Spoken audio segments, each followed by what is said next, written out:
Quite an unusual radio now, and quite old.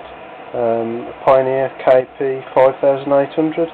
It's just come in for repair here at Premier Audio in Wordsley, and I've just finished repairing the cassette mechanism on it, so we'll just have a quick look.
That's fine.